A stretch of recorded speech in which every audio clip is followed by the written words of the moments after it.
നമസ്കാരം. എല്ലാ മലയാളി വാർത്താ പ്രേക്ഷകർക്കും നല്ലൊരു ദിവസം ആശംസിക്കുകയാണ്. വാർത്തകളിലേക്ക് ഏവർക്കും സ്വാഗതം. അങ്ങനെ മറ്റൊരു ട്രംപ് യുഗത്തിന് തിരിതെളിഞ്ഞു.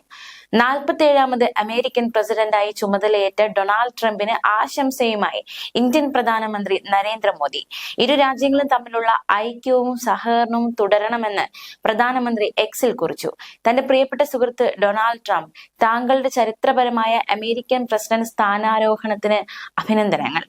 രണ്ട് രാജ്യങ്ങളിലും ഒരുമിച്ച് ഒന്നായുള്ള പ്രവർത്തനങ്ങൾ ഭാവിയിലും തുടരാൻ ഒരിക്കൽ കൂടി ഞാൻ ആഗ്രഹിക്കുന്നു. രണ്ട് രാജ്യങ്ങൾക്കും നേട്ടമുണ്ടാക്കാനും പുതിയതും മികച്ചതുമായ ലോകത്തിന് രൂപം നൽകാനും പ്രവർത്തിക്കാൻ ഞാൻ ആഗ്രഹിക്കുന്നു. വിജയകരമായ മറ്റൊരു ഭരണകാലം ഉണ്ടാകട്ടെ എന്ന് ആശംസിക്കുന്നു എന്നാണ് പ്രധാനമന്ത്രി കുറിച്ചത്. അമേരിക്കയുടെ 47ാമത്തെ പ്രസിഡന്റായി ഡൊണാൾഡ് ട്രംപ് സത്യപ്രതിജ്ഞ ചെയ്ത് അധികാരമേറ്റതിന് പിന്നാലെയാണ് പ്രധാനമന്ത്രി നരേന്ദ്രമോദി ആശംസ അറിയിച്ചത്. ക്യാപിറ്റോൾ മന്ദിരത്തിൽ നടന്ന ചടങ്ങിൽ ഇന്ത്യയടക്കം രാജ്യങ്ങളിൽ നിന്നുള്ള ലോക നേതാക്കളെ സാക്ഷി നിർത്തിയാണ് ഡൊണാൾഡ് ട്രംപ് സത്യപ്രതിജ്ഞ ചെയ്തത്. എബ്രഹാം ലിങ്കൺ ഉപയോഗിച്ച ബൈബിൾ കയ്യിൽ കരുതിയാണ് ഡൊണാൾഡ് ട്രംപിന്റെ സത്യപ്രതിജ്ഞ. അമേരിക്കയുടെ സുവർണ കാലത്തിന്റെ തുടക്കമാണിതെന്ന് പറഞ്ഞുകൊണ്ടാണ് ട്രംപ് പ്രസംഗം തുടങ്ങിയത്.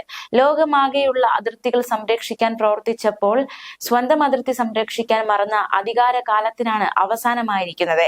കഴിഞ്ഞ 8 വർഷം താൻ നേരിട്ട വെല്ലുവിളികൾ മറ്റൊരു പ്രസിഡന്റും നേരിട്ടിട്ടില്ല. വിശ്വാസ വഞ്ചനയുടെ കാലം ഇവിടെ അവസാനിക്കുന്നു. ഇനി മുതൽ പുരോഗതി മാത്രമാണ് അമേരിക്കയ്ക്ക് മുന്നിലുള്ളത്. 2025 ജനുവരി 20 ലിബറേഷൻ ദിനമായിരിക്കുമെന്നും അദ്ദേഹം പ്രഖ്യാപിച്ചു.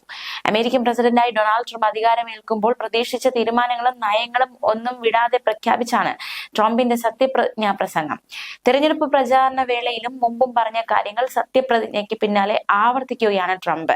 ഒപ്പുവയ്ക്കാൻ ഒരുങ്ങുന്ന സുപ്രധാന ഉത്തരവുകൾ തുറന്ന് വ്യക്തമാക്കിയിരിക്കുകയാണ് ട്രംപ്. US മെക്സിക്കോ അതിർത്തിയിൽ അടിയന്തരാവസ്ഥ പ്രഖ്യാപിച്ചതാണ് ആദ്യ തീരുമാനം. ഇത് സംബന്ധിച്ച എക്സിക്യൂട്ടീവ് ഓർഡറിൽ ഒപ്പുവയ്ക്കുമെന്ന് ട്രംപ് വ്യക്തമാക്കി.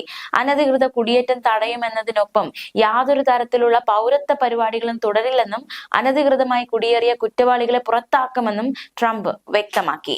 കുടിയേറ്റ പ്രശ്നത്തിൽ അതിശക്തമായ നിലപാട് ആദ്യ ദിനം തുറന്നടിച്ച പ്രസിഡന്റ് US-ൽ ഇനി സ്ത്രീയും പുരുഷനും മാത്രമെന്നും മറ്റ് ലിംഗങ്ങൾക്ക് നിയമസാധുത ഇല്ലെന്നും അതിന് അനുവദിക്കില്ലെന്നും വ്യക്തമാക്കി. 30 ലക്ഷത്തോളം വരുന്ന ട്രാൻസ്ജെൻഡർ കമ്മ്യൂണിറ്റിയെ അംഗീകരിക്കില്ലെന്ന കടുത്ത പ്രഖ്യാപനമാണ് ട്രംപ് നടത്തിയത്.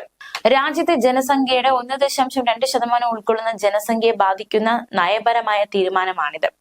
സ്വിംഗ് സ്റ്റേറ്റുകളിലടക്കം തനിക്ക് ഭൂരിപക്ഷം കിട്ടിയതിന് കറുത്ത വർഗ്ഗക്കാർക്ക് അടക്കം നന്ദി പറഞ്ഞാണ് അദ്ദേഹം സംസാരിച്ചത്. വിദേശികൾക്ക് പൗരത്വം നൽകുന്ന എല്ലാ നടപടികളും നിർത്തിവെക്കാൻ ഉത്തരവിട്ട അദ്ദേഹം ക്രിമിനലുകളായ എല്ലാ വിദേശികളെയും തിരിച്ചയക്കുമെന്നും പറഞ്ഞു.